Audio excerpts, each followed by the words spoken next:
आजी कोणते राज्य तुमचं येतं का? आजीला येऊया, आजीला येऊया. हा तुमचं आहे का? या बाबू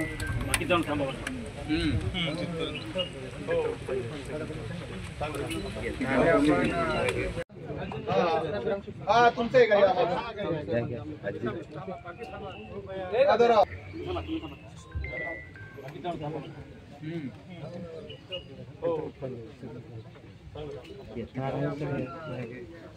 हे सगळंच घ्या, गावानेच घेतलं इतकं पाणी असेल.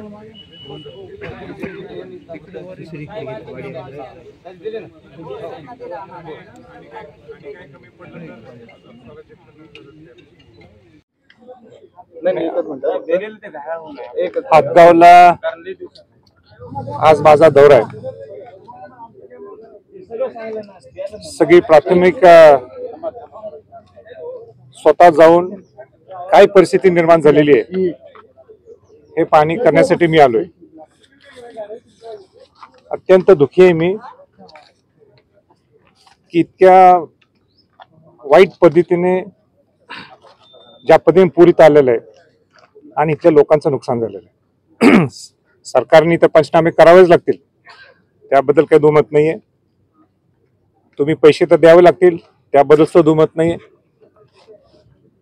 पण इन्शुरन्स जो काढलेला आहे ते तुम्ही केव्हा पैसे देणार?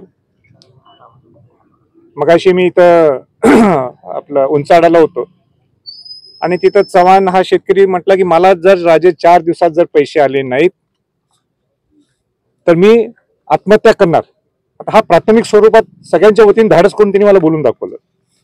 तर मी त्याला धीर दिला की बाबा सरकारने नाही पैसे दिले तर मी तुला पैसे देईल, स्वराज्याच्या माध्यमातून पैसे लगेच माधवराव देवसकर पोच करतील म्हटलं.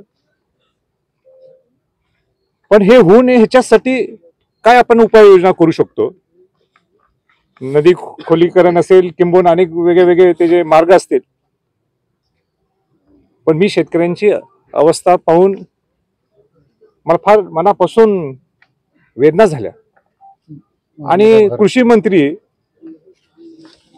मंत्री इकडे यायचे सोडून, आमदार खासदार सोडून ते आलेच नाहीत. आणि कृषी मंत्री इकडे यायचं सोडून बीडला सांस्कृतिक कार्यक्रमात मग्न आहेत.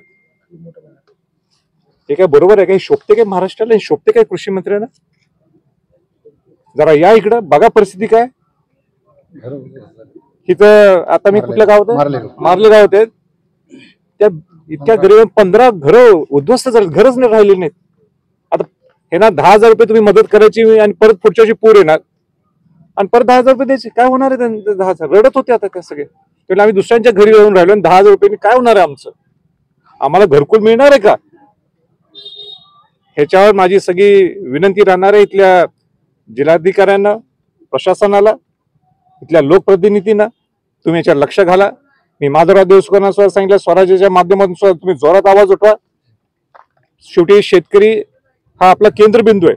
शेतकरी आहे म्हणून आपण जगू शकतो आणि म्हणून बाकी सगळ्या गोष्टी आपण थांबवू शकतो. पण शेतकऱ्यांचं डोळ्यातलं अश्रू हे पाहून मला तर मी एकदम म्हणजे काय, मला शब्द नाहीत. कृषी मंत्र्यांवर तुम्ही